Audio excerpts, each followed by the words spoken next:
There's currently a lot of talk about what causes global warming. And global warming is something that's happened throughout Earth's history due to a multitude of causes that I talked about in many videos. But what about cooling? What causes ice ages? Global glaciations or ice ages are major periods during which continental ice sheets cover a significant portion of Earth's surface. We are currently in an ice age, and I talk about this in my modern ice age video, which I will link up to the top right for you. However, how many ice ages have there been throughout Earth's history? How long did they last, and what caused them? Was it the same things as caused the current ice age, or was it different things, and why? So the top 5 ice ages throughout Earth's history, there's been many, some less intense than others, but the top 5 based on my research include the Huronian Ice Age, or the first snowball Earth event around 2.4 to 2.1 billion years ago, which coincided with the Great Oxidation event. The Cryogenian, which included kind of 2 side-by-side events, the Sturtian and the Marinoan glaciations, which were kind of the second 2 snowball Earth events, or 1 snowball Earth event, depending on whether you combine these or separate these. And these spanned from around 720 to 635 million years ago, and they coincided with the Neoproterozoic oxygenation event, the second major oxidation event in Earth's history. And then the Andean-Saharan, or the Ordovician ice age or cooling event that contributed to the and Ordovician mass extinctions, and I talk about this in my Ordovician mass extinction video. I'll link it to the top right if you're curious. But this occurred from around 450 to 420 million years ago.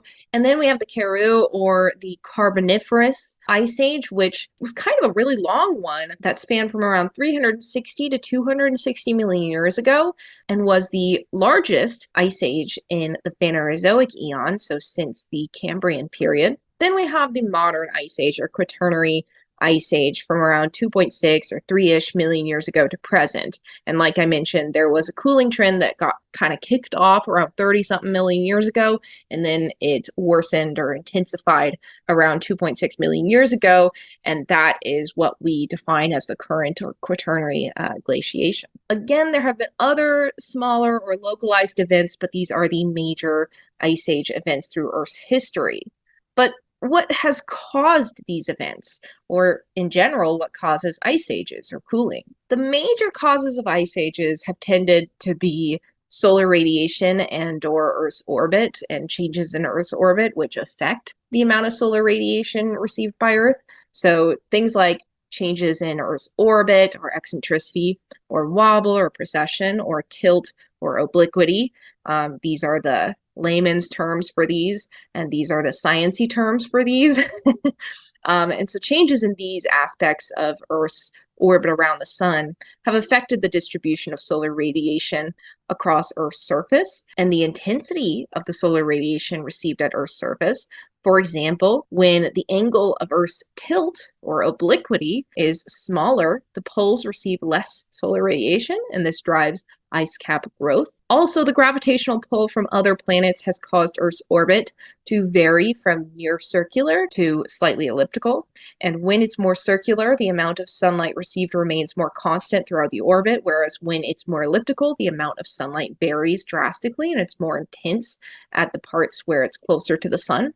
And this can change the length of seasons on Earth. But there are other causes of cooling. These include decreasing greenhouse gases in the atmosphere, like CO2 and methane, which we know trap warmth on Earth, volcanic eruptions associated with ash and sulfur dioxide release, which can block sunlight.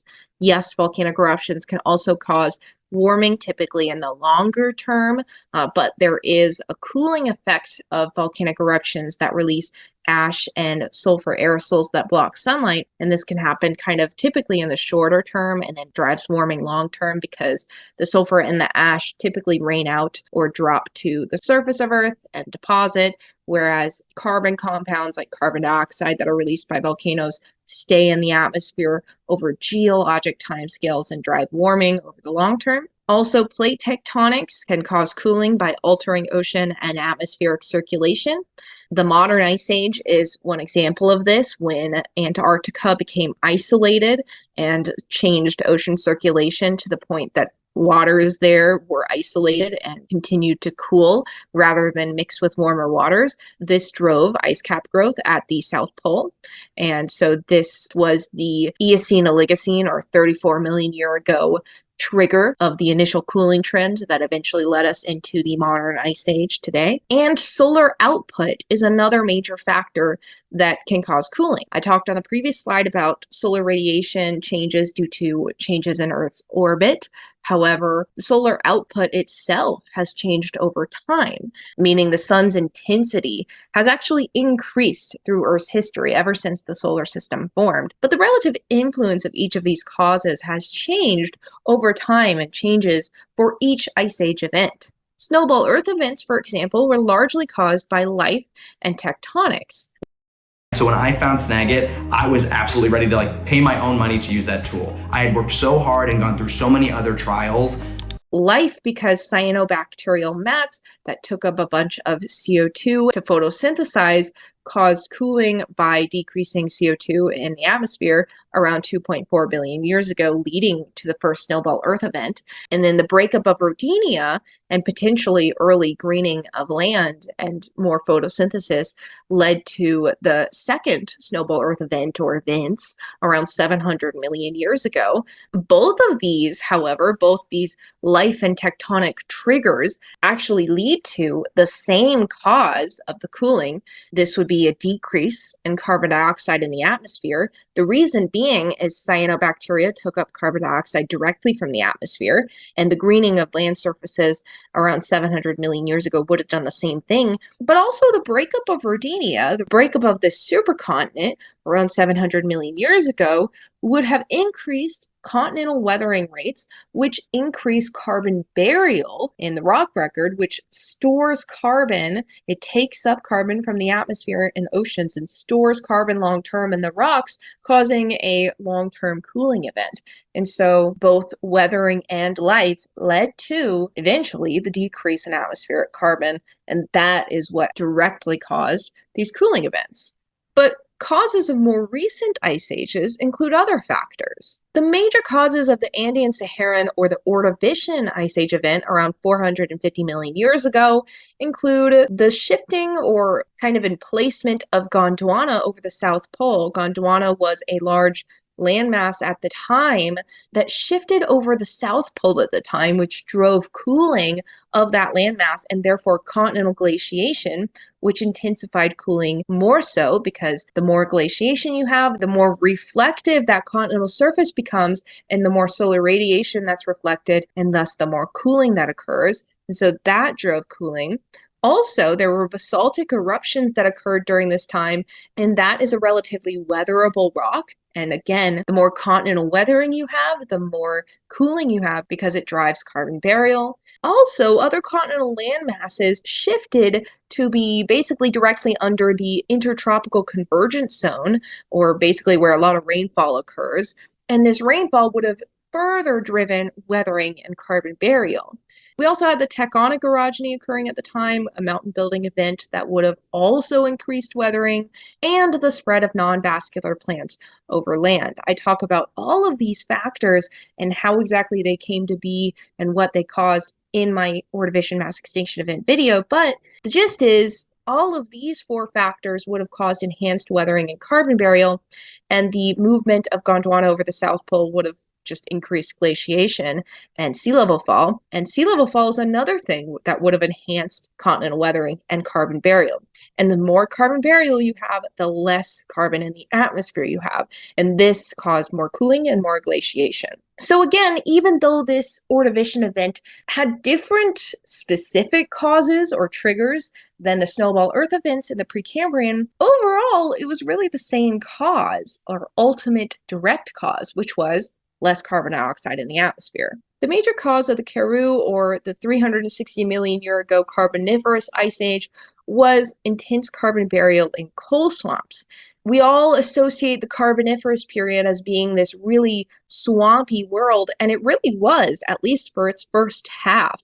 And then in the middle of it, after all of this swampiness caused super abundant amounts of carbon burial within these swampy regions, That triggered an ice age. And for the second half of the Carboniferous, it became cooler and drier. And this drying and cooling trend continued until the mid-Permian, until warming kicked in again, and we had this major warming event and carbon release event during the end Permian, and that is what led to the end Permian mass extinction, or the Great Dying, or the greatest extinction event of all time. But just before it, there was this ice age. And again, we notice the same theme with this one. Even though coal swamps is a different initial trigger than the previous snowball Earth events and Ordovician ice age, the overall effect that directly caused the ice age, or the cooling event, is still the same. It's still carbon burial and a decrease in atmospheric carbon. The Quaternary, or the current ice age that started around 2.6 million years ago, was initially triggered by tectonics. Again, the isolation of Antarctica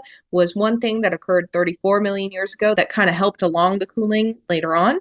But more close to the beginning of this ice age was the connection of North and South America around 3 million years ago that shifted ocean circulation to the point that it led to the cooling of both North Polar waters, and at that point we had the cooling of South Polar waters because of the isolation of Antarctica, and so these two poles were cooling and glaciation spread. I talk more about how this connection affected ocean circulation and caused cooling in my Modern Ice Age video that I linked earlier. But it's important to note that since these initial tectonic triggers of the modern ice age, the interglacial cycles, so the expansion during glacial maxima of the current ice age and the retreat during glacial minima, those have been driven by Milankovitch cycles, which are cycles in Earth's orbit or eccentricity, tilt or obliquity, and wobble or precession. The overall cooling over time, or the overall average temperatures over the last 3 million years,